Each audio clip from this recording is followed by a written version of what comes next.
New today, an NBC News poll finds 54% of voters disapprove of Trump's handling of Iran, compared to 41% who approve. 52% also say the U.S. should not have taken military action.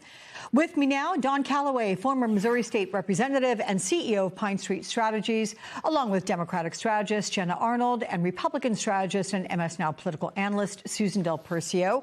Welcome to you all. So, Susan, this war is costing at least $1 billion per day, and gas prices are rising.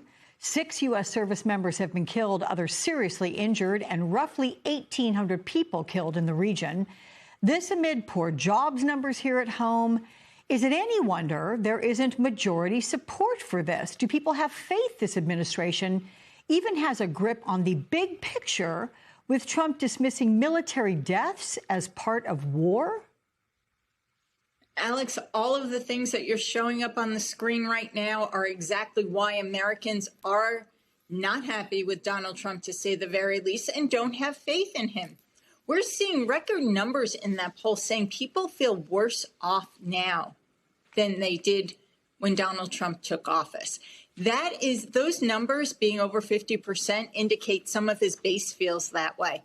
There's also other issues with his base that Donald Trump is going to have a hard time if he wants to go out and try and campaign for candidates. It's going to be difficult. He has the Epstein files, and now he has a war on his hands. And that is something that I think we're seeing really break through within Donald Trump's base. Never mind that independents are not happy with it. And again, first and foremost, the economy and his approval and disapproval, which is interesting when you put it all into context. Is it kind of where he was in 2018? And with that being said, we know what happened in the midterm elections of 2018. Yeah. So, Don, this war has drawn comparisons to Iraq, but even in that war, polling found most Americans did support military action to remove Saddam Hussein from power. Is that because the administration this time isn't explaining to Americans why this is necessary or laying out the plan?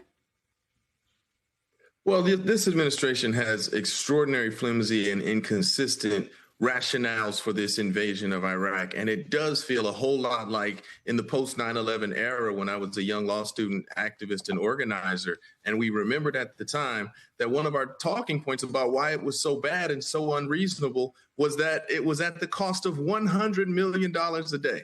Well, now 20 years later, that cost has 10x'd and become even more unreasonable. It's costing us $1 billion a day for an even more specious, more made up and completely monetary notion of why we're doing this.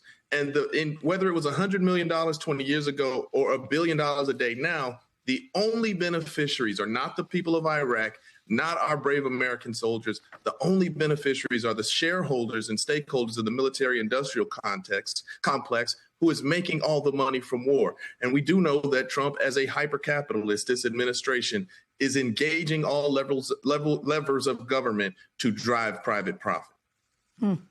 Jenna, I know you've had family members stuck in Dubai, some just getting back home today. What has that experience been like for you? How difficult has it been to get them out into safety? Yeah, it's been really frustrating to hear what the State Department has said about how they've been supporting people getting out of the region. It's a flat out lie.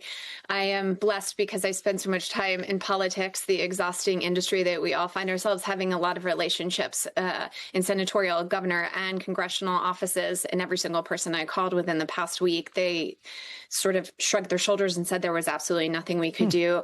But what we're seeing in Dubai is exactly what we saw in Minneapolis, is that it's people in WhatsApp groups, often organized by women, who are saying, okay, now go to the airport at this point, book these series of flights, make sure you're pushing back reservations if it gets canceled. Here's how we're going to protect each other. And so what we're seeing around the world consistently is just communities showing up for each other. And just to echo Susan's sentiment when it comes to how Republicans are ultimately going to see this, I have to flag that I spend a lot of time on right-oriented outlets, and none of them are covering it the way that you are, the way that I see in firsthand perspective. They're suggesting that this is about fortifying American strength. They're willing to spend money to show American toughness, and that this comes down to patriotism. So it's a competition of narratives, and I don't know how we break through. But, Jenna, Trump repeatedly said he would keep the U.S. out of any foreign wars. And instead, we have seen one entanglement after another. And now the administration is threatening Cuba, all while Trump falsely claims that he has ended 8 wars.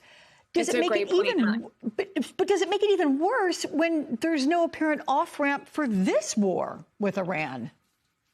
They're doing a really great job of spinning it. What they're calling the Iran war, they're reframing it as the Israeli war with American support.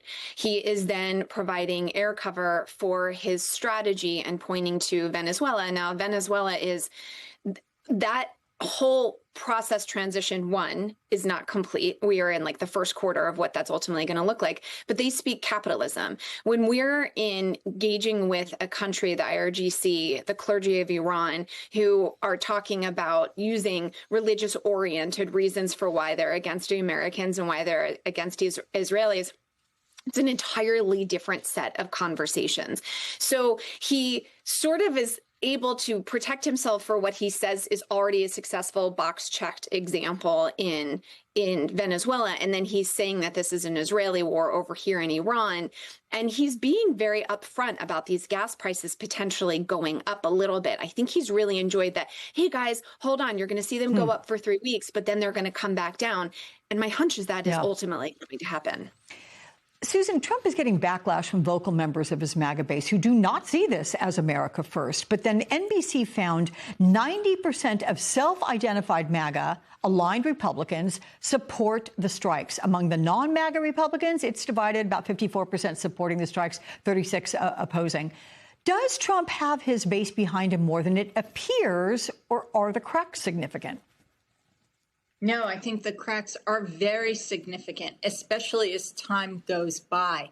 Now, his MAGA base, yes, they say they're sticking with him because a lot of times, Alex, they don't want to say that they support the Democrats. It's just one of those things we see no matter who's in power and the backing of their base. But this is significant. And we see it when you start looking at the breakout in other poll numbers. But, you know, I think the interesting thing about what Donald Trump did going to Iran, I think he was sold a false bill of goods, frankly, and he chose to believe it. I think he was told that this would wrap up quickly because the people of Iran would take to the streets and say, thank you, Donald Trump. That is a narrative that Israel has used over different leadership for 30 years, depending on where we were in history, trying to get U.S. support. It's something that was sold to him this time, and I think he had people within the White House, that's what the rumors are, supporting that because they live in that bubble and then wanted to give him the win. Last word to you, Dawn, in terms of how this factors into the midterms, real quick.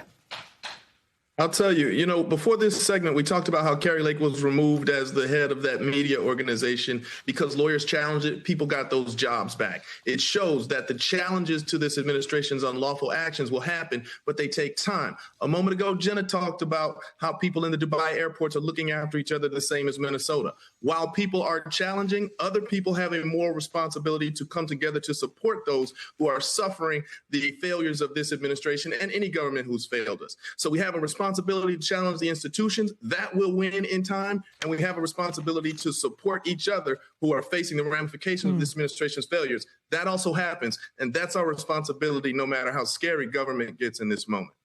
Okay. Dawn, Jenna, Susan, thank you all so very much.